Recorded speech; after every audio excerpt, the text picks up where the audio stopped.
Welcome to the Corporate Detox podcast. I'm your host, Amanda McWhorter. I'm a corporate dropout, recovering people pleaser and perfectionist turned burnout recovery coach. If you are sick of the corporate roller coaster ride and ready to step into a life you love, this is the podcast for you.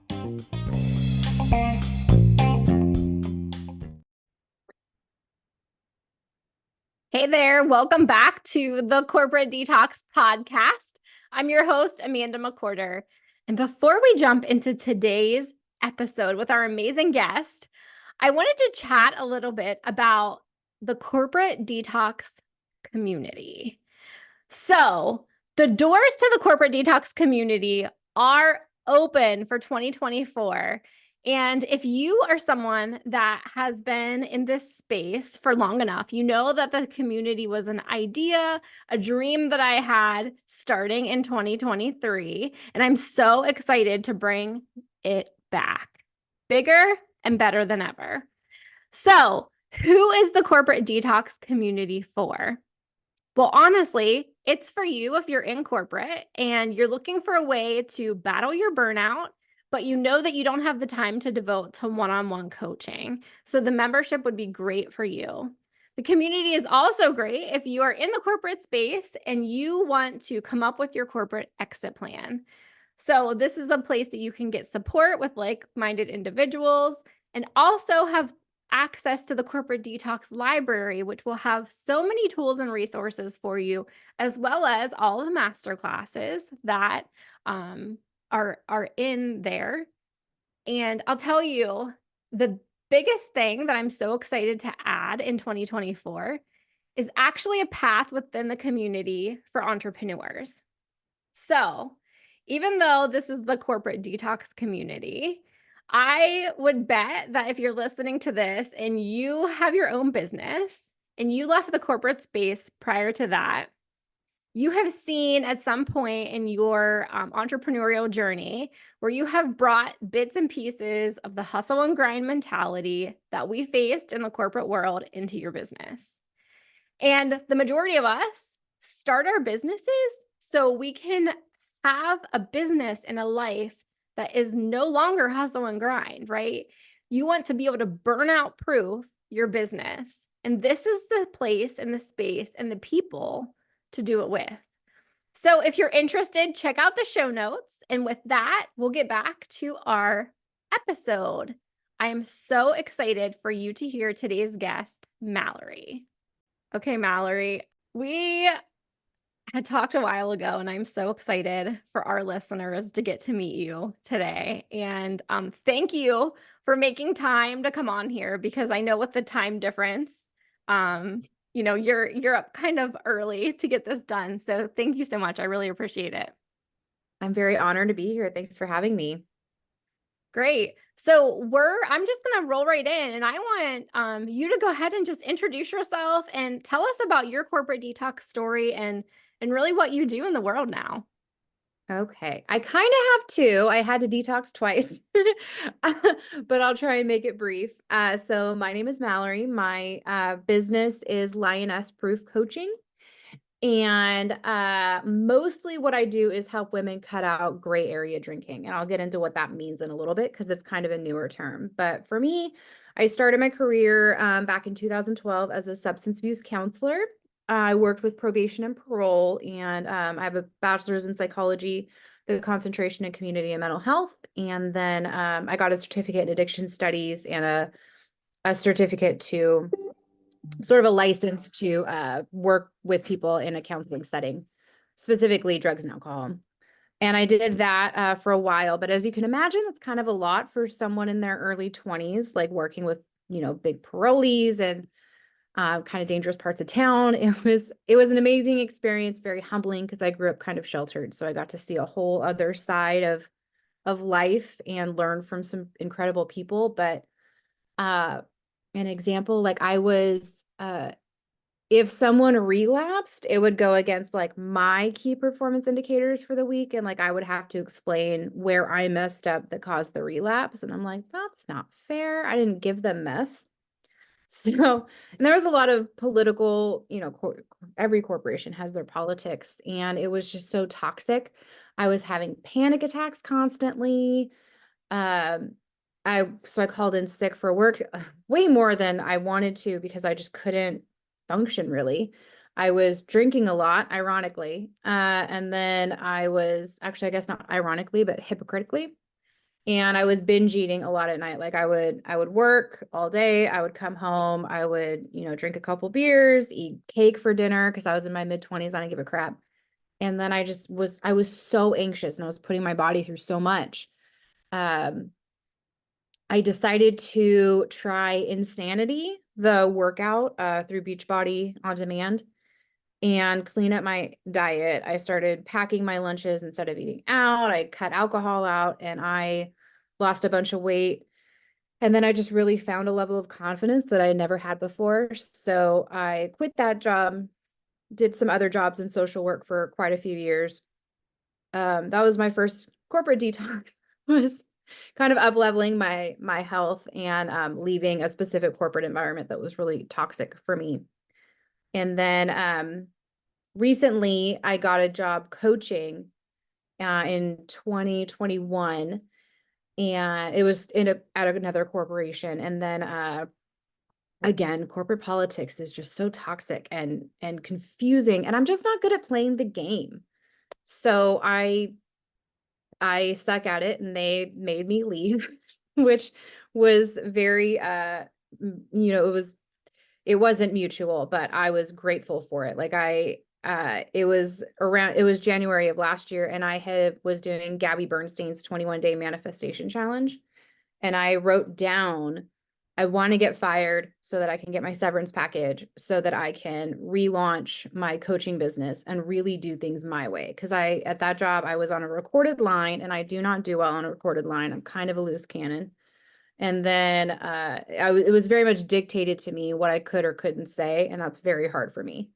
So I was like, I want to do this my way, in a way that I know is impactful based on my training as a coach, as, a trained counselor. And I don't want to do this anymore. I did not tank my job performance, I swear to you. But that was January 1st, and I was terminated January 4th. And I was like, oh, magic. That is So crazy. yeah, so this last, I guess it's been a little bit over a year, I've really gotten to hone my craft and help women elevate their lives through cutting alcohol out, um, cutting out all of the toxic stuff in our lives that really uh, create a lot more anxiety than we need to be experiencing. First of all, I don't play well with corporate politics either, or scripts. Like you give me a script and I just shut down because it's not natural to me. So I totally feel where you're coming from there. Yeah, and I understand where they were coming from because like health coaches, like we're a lot of it is not regulated, so we can say whatever we want, and it's up to whoever we're working with to use that information or not. So for them, there's a lot of liability behind that, and they want to protect their business, as they should. So it was very much like, don't give any suggestions, don't give any advice, don't ask any questions about their diet. I'm like, what? I can't, like, I couldn't even ask how much water someone was drinking. Not that I would tell someone you need to drink 100 ounces a day. I just couldn't even be like, hey, you say you're tired a lot. How much water are you drinking? I couldn't even say that. And it was just very debilitating for me. Idea of gray area drinking. Like, okay, so first of all, like you said, you almost manifested this termination, right? Like this separation.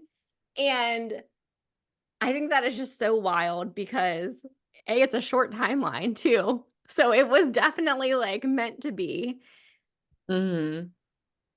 And also, I feel like there's just like this massive, I don't want to say movement, but like this massive need right now for people like you to be helping folks through some of these gray areas. And that is really what pulled me in when we first connected, because I can see a lot of that gray area drinking or numbing, we'll say, in the corporate space. So, can you explain to us what gray area drinking is? And yeah, let's just go from there because Okay. I'm so interested in this because I have addiction history on both Mhm. sides of my family, right? And I can see it all around me. And I want to make sure that the people that are listening can really understand what this is.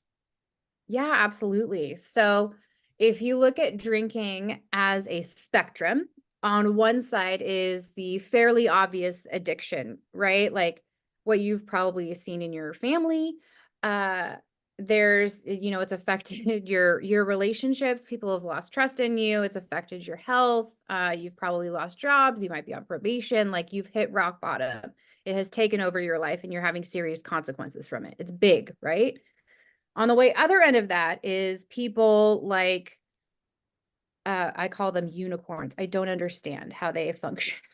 Where they like have a glass of wine at a wedding or like a glass of champagne at an anniversary and they just never think about alcohol. It means absolutely nothing to them, but they can have it 2 or 3 times a year. Then in between that, so those are the two sides of this spectrum. There is this massive gray area where I found myself for a very long time. Like I never had an addiction. Nothing bad really, other than embarrassing memories. Nothing really bad ever happened for my drinking. Uh, I just knew I could feel I was being called to do better with my health and with my life. So gray area it's a huge part of how you socialize. Wherever you go to an event, you want to make sure there's alcohol there, or if there is alcohol there, you get like some relief, like, oh, thank God. Because it helps you buffer between like that social anxiety or like it helps you let down your guard a little bit so you can enjoy the socialness a little bit better. Yeah. It's how you manage stress. You have a really stressful day at your corporate job and you are jonesing for happy hour. You grab a bottle of wine on the way home. You're not drinking to the point of excess every day, right? Like you have a functioning life. You might be doing really well in your corporate career, but at the same time, you wake up a couple mornings a week feeling like crap. It affects your metabolism. So you're probably not losing weight like you want to lose weight, or you're probably gaining weight and you can't really explain why because you feel like you're eating healthy. You are dehydrated, you have brain fog. Like it just affects us, even if it's not to this addictive degree, it's affecting you. And so I found myself there for a really long time. And even as a health coach, like I was all about my exercise and my nutrition. It's always, not always, but ever since I found Insanity and I kind of turned my life around there, nutrition and exercise became very important to me. But also I really loved my wine. And that was a huge part of how I socialized because I am an awkward human and I just felt like I needed that to give myself permission to be awkward and weird, and just like blame it on the wine instead of just like, oh, this is who I am. Like I'm weird. That's okay. So I needed it in a sense to socialize. I needed it to buffer when I was sad or even when I was really happy. It's how I celebrated. It was a very big part for me. And I just woke up and I was just done. Like I was so tired of feeling like crap. But it took me probably 2 years to really walk away for good. Because I think when you're in the addiction, sorry, this is very ranty. When you're in the addiction, there's like a very clear line that you've crossed, right? Like your kids don't trust you, your wife's threatening to leave, you are on probation. Like there's very real issues where you're like, okay, I have to own this. Or maybe, maybe you don't, but there is a clear line there. With gray area, there's all these excuses that we make for ourselves, Mm. right? Like, well, I'm not going to never drink again because that's unnecessary. So I'm just going to have one glass of wine. Even though I said I wasn't going to drink tonight, I'm just going to have one. Okay, well, that was really tasty and now I'm feeling better. Screw it, I'll just have another one. And then you wake up and you feel a little crappy and you let yourself down again. So it spirals this negativity of not believing yourself and it nicks away at your confidence. Ooh. Man. I know for me, for years, um, would come home from work and it was a couple glasses of wine, right? Like it just became part of my night. Like that was Mhm. my routine. And it even carried over to after corporate life. Yeah.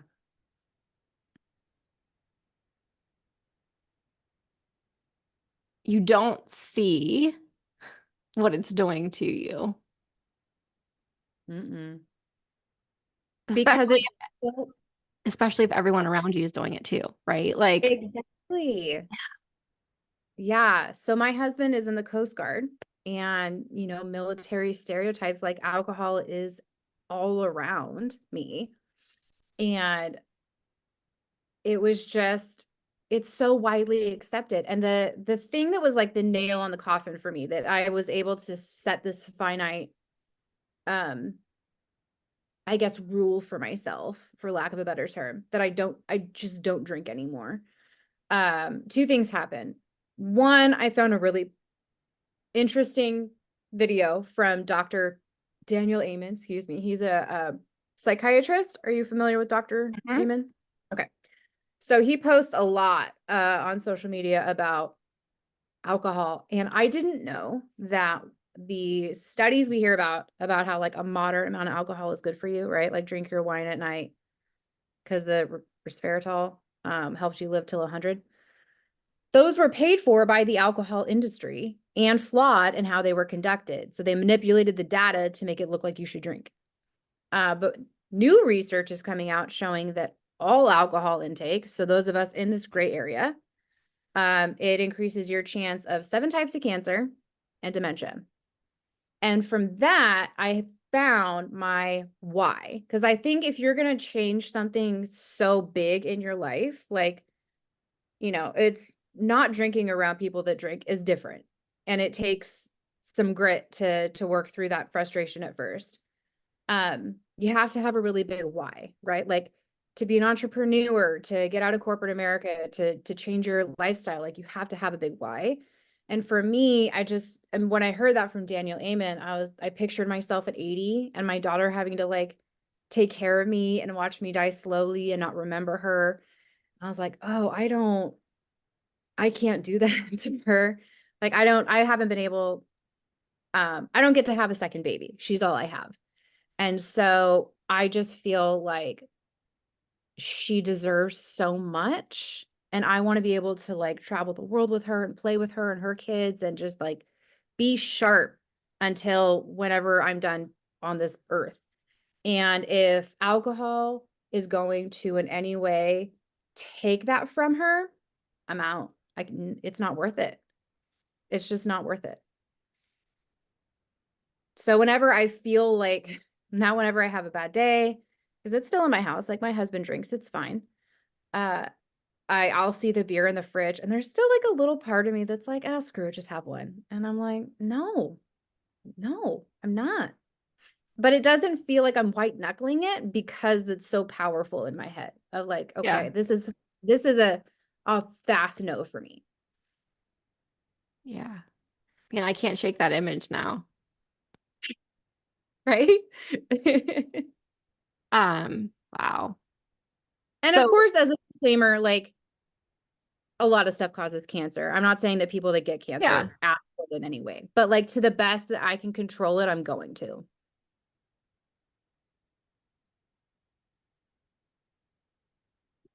How do you help when you're coaching with someone and they find themselves in a social situation?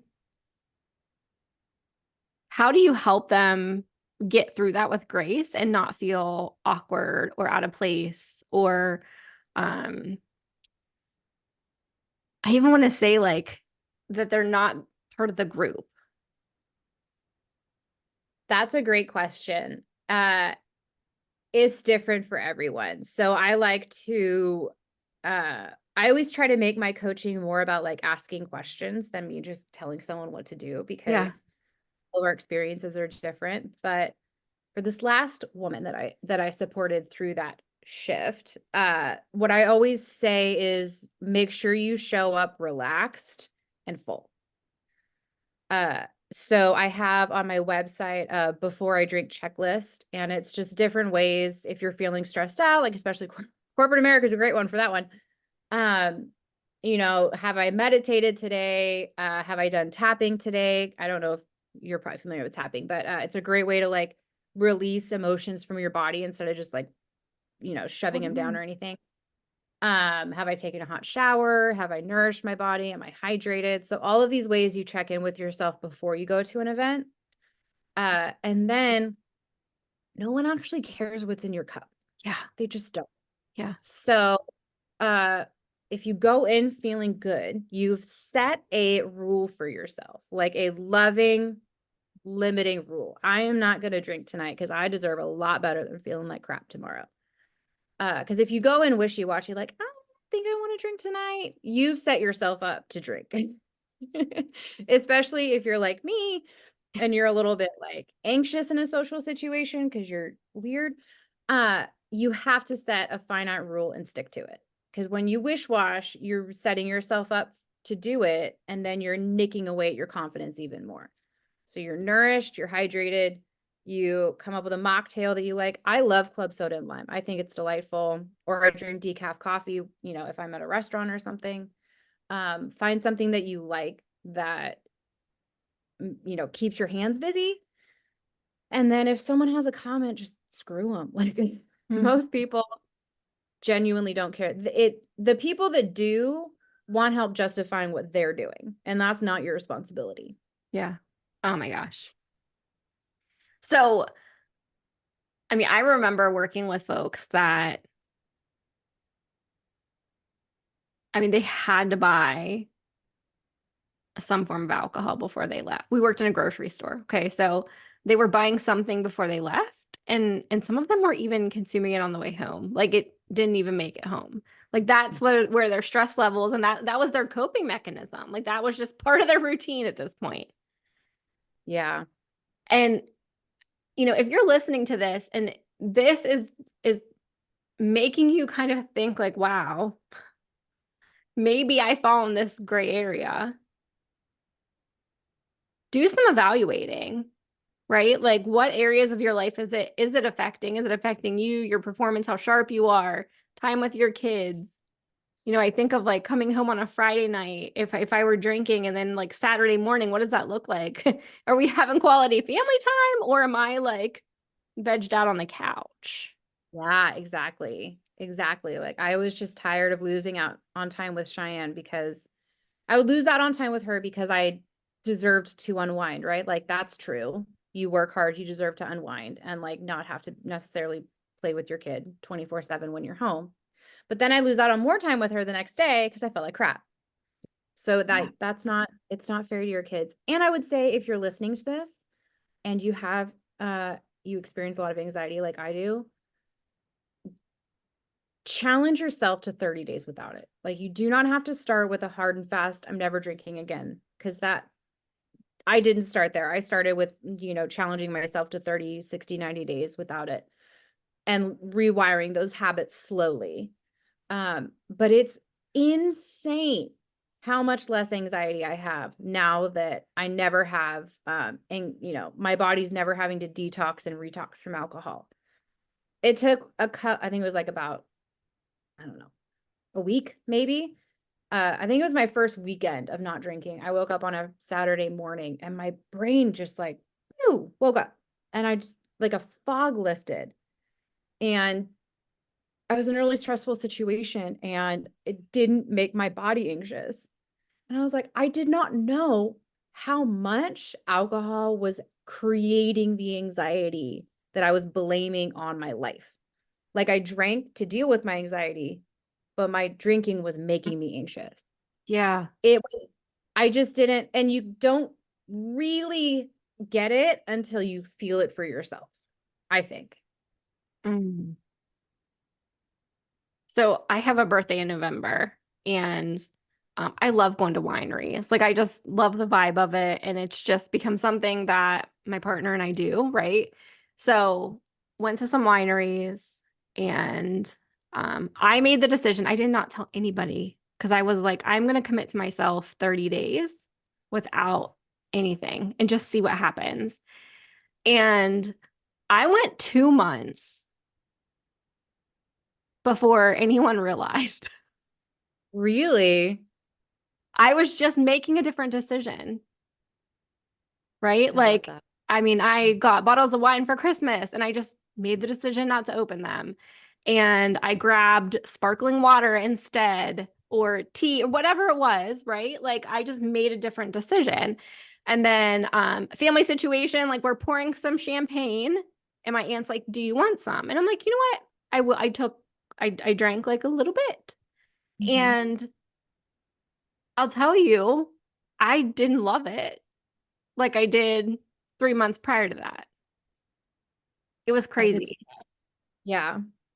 And the NA non-alcoholic options have like really up their game. I Yes. think there's a sobering up since COVID. Yeah. And like if any you reach out to me, I can send you a list of my faves. But like Recess, I don't know if you've heard of it. Um, you can find them in health food stores or you can order them online. They taste like cocktails, Hmm. but they're very low in sugar, like 4 grams can. They have different like mojitos, margaritas, Moscow Mule. And it tastes like it and has adaptogens in it. So you get this calming effect. It's a little bitter. So you get that kind of alcohol kick. Uh, but it just calms you a little bit. Like Yeah. it's not inebriating you. You don't feel intoxicated. It just is it's lovely on like a warm summer day. I'm in Alaska, so we have like 4 of those a year. Yeah. They're quite delightful. And then like Guinness has an amazing non-alcoholic beer. Corona came out with a great one. Like if you like the flavor, Athletic Brewing Company has some amazing beers. I'm not a big fan of non-alcoholic wines. They're very sweet. But anyways, there's a lot of really great options that you can take to events. So you can feel like you know, quote unquote fit in, but you're still staying in alignment with your goal of cutting it out or, you know, enjoying something that's not going to make you feel like crap. Yeah. Yeah.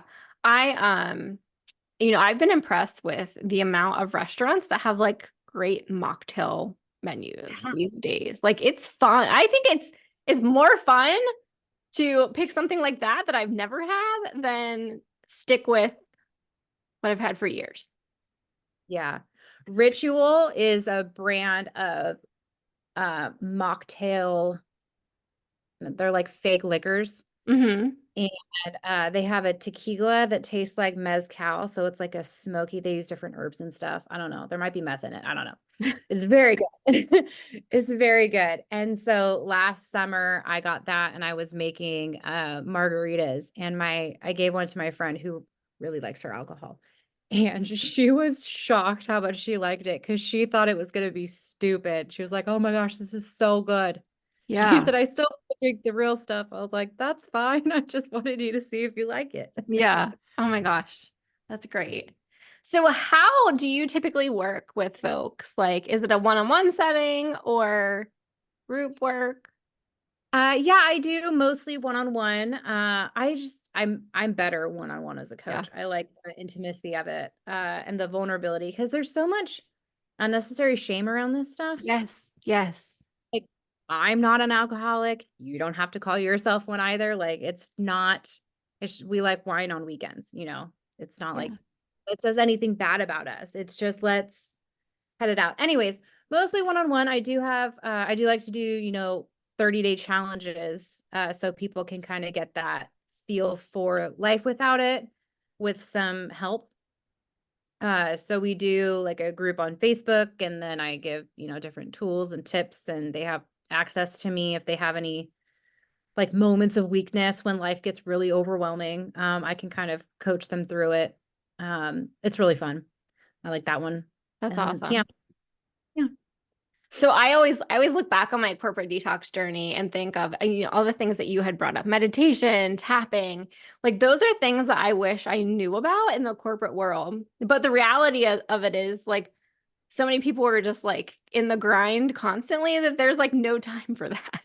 right? Like they don't even have the time to even explore what's out there. They just go to Mhm. what everyone else is doing. And it fits so much in this conversation because if this gray area drinking is a way that you cope, right? That you wind down at night, that you're numbing yourself from all the stress of the day. There are other things out there. It Yes, doesn't that have to be work making a way better. mocktail. Yeah, that work way better. And that quite honestly, like it would benefit you to be doing, and the fact that, especially if you're a parent, like your kids are watching too. So like to have a meditation practice, or when your anxiety's creeping up and you start tapping, like that's a great thing to teach a younger child too. So Yeah, absolutely. yeah. And I think it's so important to train yourself in moments to use those tools, especially if you struggle with anxiety like me, because uh we have with your nervous system, like if you're in your parasympathetic nervous system, you're calm, your digestion works, your body can heal, your brain's firing, like you're functioning. But if you're constantly in fight or flight because your job's killing you, your commute's killing you, your kids are killing you, your husband, like everything's creating stress, and your nervous system is always in fight or flight, and then you drink, you're exacerbating it because that raises your cortisol, your stress hormone, and then your body has to figure out a way to get it out of your body because otherwise, it is a toxin. It could kill you, like if it doesn't get flushed out. All of that just exacerbates the impact on your nervous system, which if you're chronically in fight or flight, like there are like 200 diseases associated with that. So it's not just like, oh, I want to have a better morning. Like, yes, that's a big deal, but it's also like I want to make sure my body is doing like everything that it needs to do every day to feel good. And if I'm constantly putting myself in fight or flight because I want to drink wine, I am to blame for how I feel. Yeah. What's your biggest piece of advice that you would give to our listeners today? Hmm. I would so much. I would say if any of this resonates for you, one, don't get into shame and woe is me and I suck. Any of that limiting, that's not necessary. Just just take it for what it is. Like, oh my gosh, maybe I do, maybe this is affecting me more than I think it is. And then challenge yourself to 30 days without it. And then it's because to me, that was so helpful in me eventually letting go completely because it was this nice little container. And that's why I love the 30-day challenge so much. It's this nice little container of saying, okay, it's not a hard and fast never again. In 31 days, I can go to the bar and have 5 margaritas if I choose to. But for the next 30 days, I am not going to let that be an option for me. I am going to meditate, hydrate, exercise, play with my kids, get outside the house and go on a run. Like I'm going to do things to nourish my nervous system. And then in 31 days, if I feel like it, that's fine.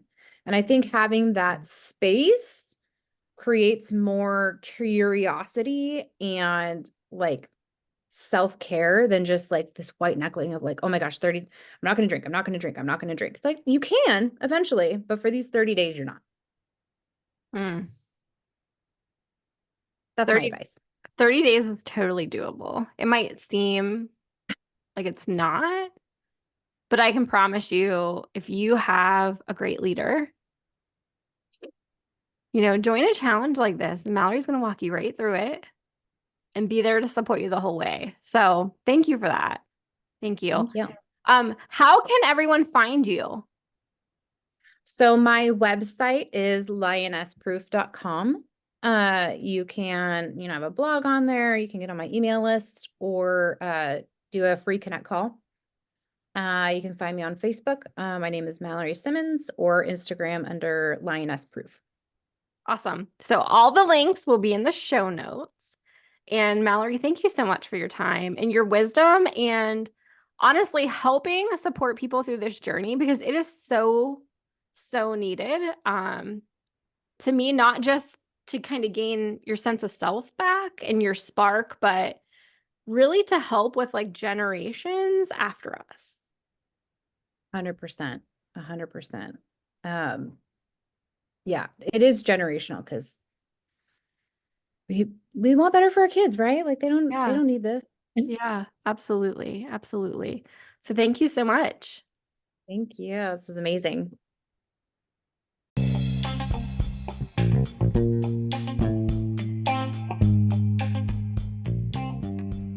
So, are you ready to start your own corporate detox journey? Well, if you are, make sure that you check out amandamcwhorter.net for different ways to work with me, as well as some freebies that could help you get started. If you're on social media, follow me at Amanda K. McWhorter on Facebook, LinkedIn, and Instagram.